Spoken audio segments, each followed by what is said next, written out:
This town buys the biggest dildos in the UK. It's been rejected from England and it's home to the SAS. Trigger warnings on this post include sex toys, the UK's average penis length, and the most deadly soldiers on earth. We are in Hereford, which is a town without a country. The English considered the border with Wales to be here. The Welsh, however, think the border is here, and between them lies the belt of rejection. And Hereford is slap bang in the middle of it. Online sex store Love Honey released its data. Yes, they keep data on everyone, and this town buy massive dildos, bigger than any other town. Hereford like to buy them averaging 7.13 inches in length, easily taking top spot. Let me put that into perspective, but I need you to stay grown up and no giggling. The average length of a gentleman within the UK, whilst in his active state, shall we say, is 5.63 inches.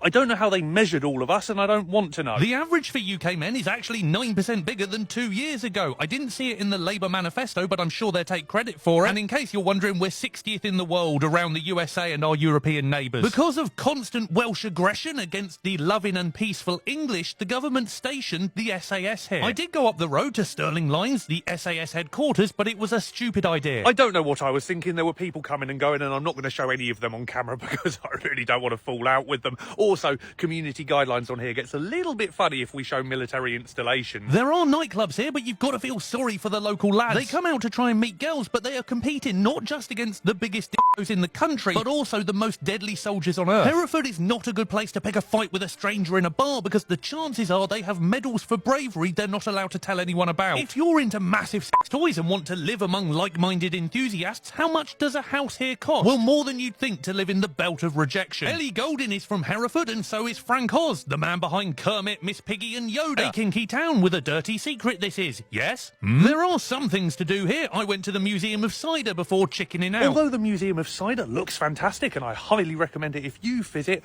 I'm not going in because I only tolerate anything to do with that sugary nonsense when I'm in the West Country. Hereford then, the home of both the UK's sexual and military special forces. They have one Wetherspoons, the ugliest I've ever seen, one branch of the LIDL, one branch of and one Iceland.